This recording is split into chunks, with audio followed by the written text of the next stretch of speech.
सीताराम दोस्तों, हमारा टॉपिक है संवेदी प्रक्रियाएं, अवधान और प्रत्यक्षीकरण। सेंसिंग फंक्शंस या सेंसुअल फंक्शंस, अटेंशंस एंड एक्चुअलाइजेशंस। आज आप पढ़ेंगे इन चीज़ों के बारे में तो आपको ये लगेगा कि बिना इनकी सपोर्ट के, इनकी हेल्प के आप कुछ नहीं कर सकते हैं, क्योंकि यही सेंस है जो हमारे 5 सेंस कहे गए हैं। उन्हीं के बारे में आज आपको मैं समझाने की थोड़ी सी कोशिश करूँगा।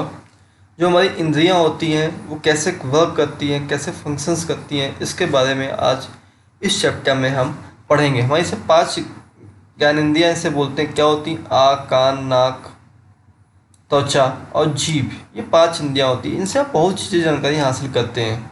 और इंद्रियों के 2 प्रमुख कार्य होते हैं, एक अस्तुत और एक कामुकता। जैसे आप किसी चीज़ को देखते हैं तो समझते हैं कि यहाँ पे हमको फ़ायदा है कि नुकसान है, खतरा है कि नहीं है। कुछ रंगों को देखते हैं तो आपको अच्छा लगता है। मस्तिष्क के संवेदी और प्रत्यक्षीकरण प्रक्रियाएं होती हैं, वो उसका यूज करती हैं। ताज़ी हवा में आप सांस लेते हैं, स्वादिष्ट भोजन करते हैं तो आनंद लेते हैं, तो सब चीज़ें आती हैं। और जो प्रत्यक्षीकरण होता है, इन्हीं जो संवेदी अनुभवों होते हैं उनको विस्तार से उसकी क्या कहता है, व्याख्या करता है। इस चैप्टर में क्या पढ़ेंगे हम? इंद्रियों संवेदी अंगों की समझ को समझेंगे, सभी इंद्रियों में समान गुणों को जानेंगे, अवधानों को समझेंगे, 5 इंद्रियों के अतिरिक्त अन्य इंद्रियों की हम पहचान करेंगे। संवेदना क्या होता है? सेंसिंग एक ऐसी प्रक्रिया है जिसमें एक ऊर्जा दूसरे रूप में परिवर्तित हो जाती है। अर्थात जब प्रकाश होता है तो तंत्रिका आवेग बदल जाता है, जिससे हम संवेदी घटनाओं के संकेत अपनी प्रणाली में देते हैं और मस्तिष्क द्वारा वो फंक्शन होता है और संवेदी तंत्र तक जानकारी मस्तिष्क से पहुंचाता है और उसी प्रकार मस्तिष्क से बाहर मांसपेशियों या ग्रंथियों में ले जाने के लिए क्रिया करता है। आप देखते हैं, आप घर में टीवी देख रहे हैं, बटन चालू कर दी है, वॉल्यूम कम है, माँ को नहीं सुनाई पड़ा, कोई वॉल्यूम बढ़ाइए, जैसे बढ़ते रहते बस ठीक है, ओके ओके ओके। अब समझ जाते हैं कि माँ का वहाँ से समायोजन हो गया है। ओके दोस्तों, अब आगे देखिए। संवेदी अनुभव उत्पन्न होने वाली न्यूनतम शारीरिक ऊर्जा को आप संपूर्ण मापदंड कहते हैं। 5 आप जब दृष्टि देखते हैं तो किसका प्रकाश संगों के द्वारा देखते हैं और किसके द्वारा देखते हैं? आँख संवेदना का रंग बना हुआ है, सुनता ध्वनि तरंगें सुनती हैं। कान अभिव्यक्ति शैली संगीत सुर। त्वचा संवेदना बाहर स्पर्श करते, त्वचा स्पर्श सर्दी गर्मी पीड़ा फील होती है। सूंघना वाष्पित पदार्थ को सूंघते हैं, नाक गंध होती है। स्वाद घुलनशील पदार्थ, जीवा नमकीन कड़वा। दृष्टि सबके लिए बहुत इंपॉर्टेंट है। बिना आँखों के द्वारा आप दृष्टि का अनुभव करते हैं, आपको दिखाई नहीं पड़ेगा तो आपके लिए सब चीज़ें बेकार हो जाएंगी। सर आइजैक न्यूटन ने, जिन्होंने 23वीं में गति और गुरुत्व के नियमों की खोज की थी और पाया था कि जब सफ़ेद रोशनी पारदर्शी प्रिज्म के अंदर से आती है तो इन धनुष के दृश्य स्पेक्ट्रम में अलग हो जाती है। रंग अंधापन तोंदी, अगर सभी को एक जैसा रंग नहीं दिखाई देता है तो उसे अंधापन है, तोंदी है। विभेद करता है, अक्षमता आंशिक पूर्ण होती लोगों में। कुछ जो लोग अंधेपन के शिकार होते हैं तो उन्हें हरे और लाल रंग का भेद करने में बहुत परेशानी होती है। याद रखिए, किसी को हरे और लाल रंग में भेद ना कर पाए तो उसे धुंधी है। सुनना बहुत इंपॉर्टेंट चीज़ है, एक संवेदी माध्यम इंपॉर्टेंट चीज़ है। कैसे होता है? मनुष्य के संप्रेषण में एक संवेदी माध्यम में सुनना। जब किसी के द्वारा वस्तुओं में कंपन पैदा होता है तो ध्वनि उत्पन्न होती है। वस्तुएं माध्यम के अणुओं को आगे और पीछे धक्का देती हैं तो हम ध्वनि का अनुभव करते हैं। यही आवृत्ति का अर्थ होता है कि दिए गए समय में एक तरंग में चक्रों की संख्या मात्रक प्रति सेकंड या हर्ट्ज। ध्वनि पूरे शून्य विशेष अंतरिक्ष में यात्रा नहीं कर सकती क्योंकि वहाँ कंपन के लिए कोई माध्यम नहीं होता। स्वरमान आरोह अवरोह, ध्वनि की आवृत्ति के द्वारा ध्वनि के अवरोह या आरोह को आप स्वरमान करते हैं। उच्च आवृत्ति है उच्च स्वरमान, निम्न आवृत्ति निम्न स्वरमान पैदा करती है। तीव्र ध्वनि आप देखते हैं, अधिकतम आयाम जब ध्वनि का हो जाता है तो तीव्र ध्वनि होती है। दीर्घ कंपन आयाम होता है। तानसेन का नाम आपने देखा बहुत से संगीतज्ञ थे, तान उन्हीं के, तभी तान मान होता है स्वर, उससे तान के सेन थे तो सेन नाम होगा। ध्वनि तरंगों की जटिलता का गुण इसका तान होता है, ध्वनि जिसे हम कोलाहल भी कहते हैं। शारीरिक अभिविन्यास का तात्पर्य क्या होता है? इसका तात्पर्य गुरुत्व के संदर्भ में शारीरिक अभिविन्यास है, विशेषकर हमारे शरीर की स्थिति क्या है, लेटने की स्थिति में सीधा हो चाहे या ऊपर नीचे हो। वेस्टिबुलर बोध ये बताता है कि जब कब हम चल रहे होते हैं या हमारी गति परिवर्तन कैसे आता है।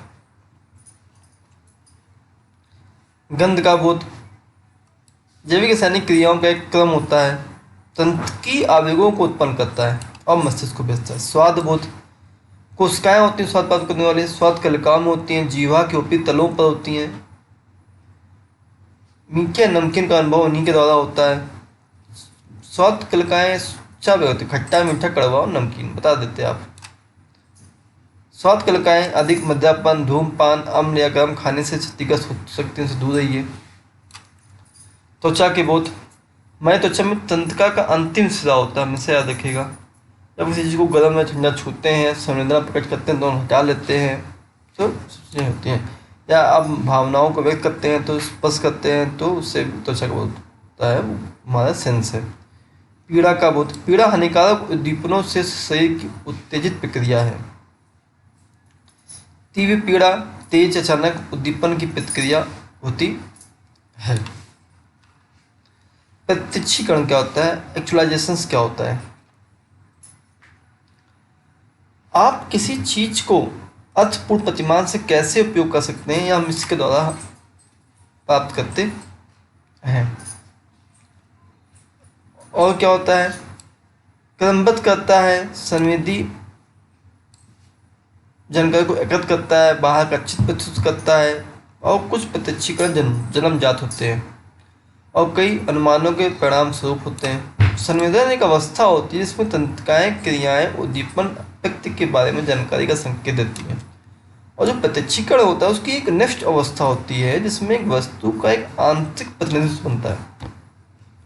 यही प्रतिनिधित्वकरण प्रत्यक्ष करने वाले बाह्य वातावरण का काम छुड़ाऊ वर्णन प्रदान करता है, अर्थात संवेदी गुणों को वस्तु के प्रत्यक्ष में संश्लेषित करता है, उसे पहचाना जा सकता है।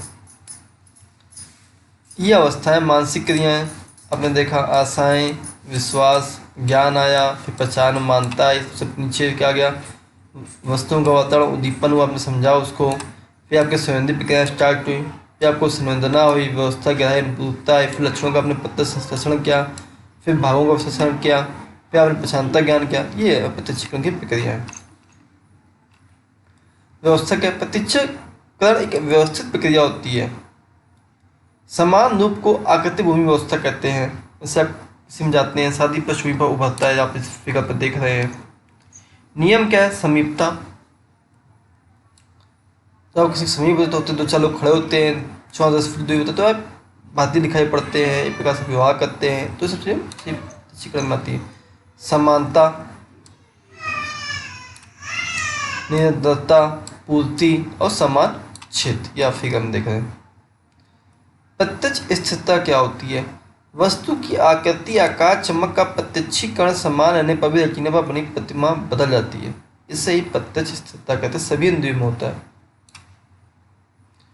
वस्तु का दिखने वाला आकार समान रहता है, चाहे रचने पर बनी आकृति का आकार बदल जाए, इसे आकार स्थिरता कहते हैं। और आकृति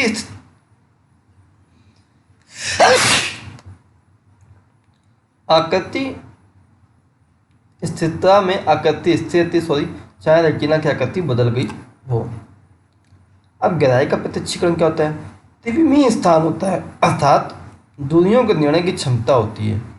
बिना गहराई के प्रत्यक्षीकरण के आप न तो मोटरसाइकिल चला सकते हैं, न कार चला सकते हैं, न गेंद पकड़ सकते हैं, न स्विमिंग जा सकते हैं, सारा तौर पर आप कच्छ में टहल भी नहीं सकते हैं। विश्व एक चपटी सतह की तरह दिखेगा, गहराई वाला का प्रत्यक्षीकरण ना होगा तो। ये देखें आप, ये 3 शक्तिशाली क्या है? भ्रम है। अवधान, अटेंशन। आप किसी भी चीज में पढ़ रहे हैं, लिख रहे हैं, गाड़ी चला रहे हैं और फिर चलने से ध्यान भटक जाता है, तो आपका अटेंशन टूटता है, तभी ऐसा होता है। और ये क्यों होता है? इसे कहते हैं चयनित अवधान एक प्रक्रिया होती है, इसमें हम अपनी संवेदी सूचनाओं को प्राथमिकता दे देते हैं। अवधान की 3 संभावित क्रिया होती है, एक संवेदी पाक छन्नी जैसा, एक अनुक्रिया चयन जैसा, एक चेतना द्वारा जैसा। अवधान के निर्धारक क्या भौतिक कारक। आप सारी दूसरी वस्तुओं के समान भौतिक कारकों दोहराना, सहेजना, अंतर करना, आकृति, आकार, चमक हमारे अवधानों पर प्रभाव डालते हैं। और फिर दूसरा भी उसी प्रकार का टॉपिक लेके आता है तो आप डाउट में हो जाते हैं कि कौन सही कौन गलत। ये भौतिक कारक है। प्रेरक और अवधान क्या होते हैं? प्रत्यक्षीकरण को आकार देने में महत्वपूर्ण भूमिका अदा करते हैं। यदि आप भूखे हैं तो आपका ध्यान न खाने योग्य शब्दों से अधिक युक्त खाने वाले शब्दों पर ही जाएगा। समझ गए दोस्तों हम बात? अतिनिंद्रिय प्रत्यक्षीकरण होता है। अतिनिंद्रिय प्रत्यक्षीकरण की योग्यता होती है जो उन वस्तु घटनाओं का प्रत्यक्षीकरण करती है जिन्हें ज्ञात संबंधी क्षमताएं भी विस्तार से नहीं बता सकती। परामनोवैज्ञानिक अत्यंतिक प्रत्यक्षीकरण का अध्ययन है। जो घटनाएं स्वीकृत वैज्ञानिक नियमों के क्षेत्र के बाहर आती हैं उन्हें मनोघटना कहते हैं। जैसे कोई व्यक्ति अपने अंतर्ज्ञान से अनुभव करता है कि उसका भाई दूसरे शहर में है लेकिन स्वस्थ नहीं है, फोन करता पता चलता हाँ सही है, तो वह अत्यंतिक प्रत्यक्षीकरण है। क्लेयरवॉयंस क्या होता है? एक ऐसी क्षमता जिसमें दूरी, साधारण अवरोध, जानकारी प्राप्त करने में या घटना का प्रत्यक्षीकरण करने में कोई बाधा ना हो, वो क्लेयरवॉयंस। टेलीपैथी दूसरे व्यक्ति के विचारों का प्रत्यक्षीकरण या किसी अन्य के मस्तिष्क को पढ़ने की योग्यता होती है। टेलीपैथी भविष्य घटनाओं का प्रत्यक्षीकरण, भविष्यवाणी करने की योग्यता, पूर्व संज्ञान होता है। और मनोगति, इच्छा शक्ति, द्रव के ऊपर मन के द्वारा निर्जीव वस्तुओं पर प्रभाव डालने का प्रयास करने की योग्यता। दैनिक जीवन में प्रत्यक्षीकरण का प्रयोग क्या है? चक्षु साक्षी। आप देखते हैं न्यायालय में जब तक कोई सबूत और गवाह नहीं आते हैं तो उसका प्रत्यक्षीकरण नहीं माना जाता है, जज नहीं देते हैं निर्णय। प्रत्यक्ष जागरूकता और सकारात्मक मनोविज्ञान और ध्यान देने का मूल, सब चीज़ें बहुत ज़्यादा इंपॉर्टेंट हैं। दोस्तों हमें सब बने रहे। बहुत बहुत धन्यवाद। जय हिंद, जय भारत। आपने क्या सीखे आपकी स्क्रीन पर है। अच्छा लगे तो लाइक कीजिए, सब्सक्राइब कीजिए। जय हिंद, जय भारत।